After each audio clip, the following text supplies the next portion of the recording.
ये हम सब ने महसूस किया है ना? एक लंबी ड्राइव पर निकले हैं, बढ़िया संगीत चल रहा है और फिर सामने आ जाता है टोल प्लाजा। और बस अचानक से वो एक छोटी सी फीस एक बहुत बड़े अन्याय जैसी लगने लगती है। तो चलिए आज इसी भावना को थोड़ा कुरेदते हैं और समझते हैं कि भाई ऐसा होता क्यों है। तो असल सवाल यही है, हाईवे की एक मामूली सी फीस इतनी बड़ी नाइंसाफी क्यों लगती है? देखिए, ये सिर्फ पैसों की बात तो है नहीं, है ना। इसके पीछे एक पूरी साइकोलॉजी है, एक पहेली है, और आज हम इसी पहेली के सारे टुकड़े जोड़ने वाले हैं। तो इस पहेली को सुलझाने का पहला सुराग जो है ना, वो सीधा हमारे बटुए से जुड़ा है। इसे कहते हैं डबल पेमेंट प्रॉब्लम। मतलब एक ही चीज के लिए बार बार पैसा देना। और सच कहूं तो सारी फ्रस्ट्रेशन की कहानी यहीं से शुरू होती है। जरा सोचिए, हम पहले ही कितने पैसे देते हैं। गाड़ी खरीदते हैं तो रोड टैक्स देते हैं, हर बार पेट्रोल डीजल भरवाते हैं तो फ्यूल टैक्स देते हैं। अरे गाड़ी की खरीद पे जीएसटी तक तो देते ही हैं।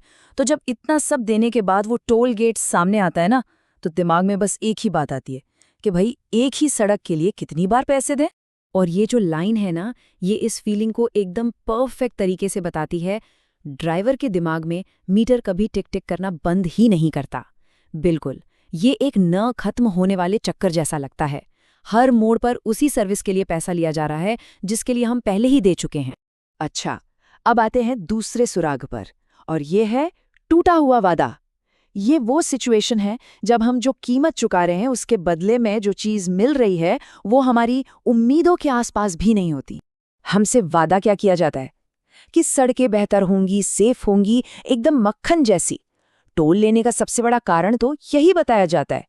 लेकिन हकीकत क्या होती है? अक्सर गड्ढे, कहीं लाइट नहीं है तो कहीं डिवाइडर टूटे पड़े हैं। तो सीधी सी बात है, जब सुविधा गायब है लेकिन पैसा देना मजबूरी है तो गुस्सा तो आएगा ही। और फिर एक और चीज है जिसे कहते हैं परसीव्ड परमानेंस। मतलब किसी चीज का हमेशा के लिए लगने लगना। टोल के बारे में अक्सर क्या कहा जाता है कि ये बस कुछ समय के लिए है, जब तक सड़क बनाने का खर्च न निकल जाए। लेकिन जब सालों बाद भी वो टोल प्लाजा वहीं का वहीं खड़ा रहता है तो वो सर्विस फीस कम और एक कभी ना खत्म होने वाला किराया ज्यादा लगने लगता है। अब हमारी ये जो पड़ताल है, ये एक बहुत ही बुनियादी सवाल पर आकर रुकती है। क्या ये वाकई एक यूजर फी है? चलिए बिना चॉइस के फीस वाले इस कन्फ्यूजन को भी समझते हैं। खुद सोचिए, यूजर फी का मतलब ही ये होता है कि आपके पास एक चॉइस है, आप उस सर्विस का इस्तेमाल करें या न करें। लेकिन क्या ये सच में एक चॉइस है जब कोई दूसरा फ्री या सेफ रास्ता है ही नहीं? जब कोई और ऑप्शन ही न हो तो ये मर्जी नहीं, मजबूरी बन जाती है। और इसकी सबसे ज्यादा मार पड़ती है उन लोगों पर जो वहीं आसपास रहते हैं। उनके लिए तो टोल रोज की जिंदगी पर लगा हुआ एक टैक्स बन जाता है। सोचिए, रोज काम पर जाना है, बच्चों को स्कूल छोड़ना है, किसी बीमार को हॉस्पिटल ले जाना है। हर दिन बस कुछ किलोमीटर के लिए पैसा देला। ऐसा लगता है जैसे पास में रहने की कोई सजा मिल रही हो। तो अब वक्त आ गया है इन सारे सुरागों को एक साथ जोड़ने का और पूरी तस्वीर को समझने का। अब देखते हैं कि इस नाइंसाफी की असली कीमत क्या है। अब फैसला सामने आने वाला है। हाँ, ये बात तो माननी पड़ेगी कि फास्टैग ने लंबी लंबी लाइनों को खत्म कर दिया, लेकिन इसने पेमेंट को इनविजिबल बना दिया। पैसा चुपचाप अकाउंट से कटता रहता है और गुस्सा भी वैसी चुपचाप अंदर ही अंदर जमा होता रहता है। मतलब पेमेंट तो आंखों से ओझल हो गया, पर मन का गुस्सा नहीं। और इस पूरी सिचुएशन को और भी खराब कर देती है पारदर्शिता की कमी। मतलब ट्रांसपेरेंसी का ना होना। एक आम ड्राइवर को कभी पता ही नहीं होता कि ये टोल कलेक्शन आखिर खत्म कब होगा, ये जो पैसा इकट्ठा हो रहा है ये जा कहाँ रहा है, क्या कोई इसका हिसाब किताब भी रखता है?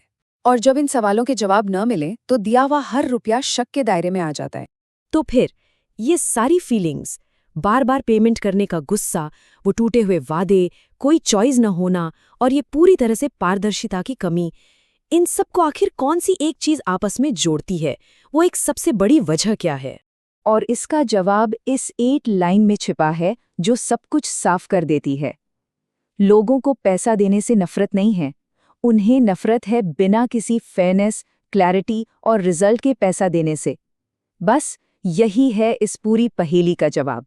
प्रॉब्लम फीस में नहीं है, प्रॉब्लम उस फीस के पीछे के अनफेयर सिस्टम में है। और यहीं पर आकर हम एक आखिरी लेकिन बहुत जरूरी सवाल पर रुकते हैं। अगर कोई सिस्टम लोगों को ही अनफेयर लगने लगे तो क्या वो कभी भी एफिशिएंट यानी कि कुशल हो सकता है? क्योंकि आखिर में किसी भी सिस्टम की कामयाबी सिर्फ पैसों के आने जाने से नहीं, बल्कि लोगों के उस पर भरोसे से नापी जाती है।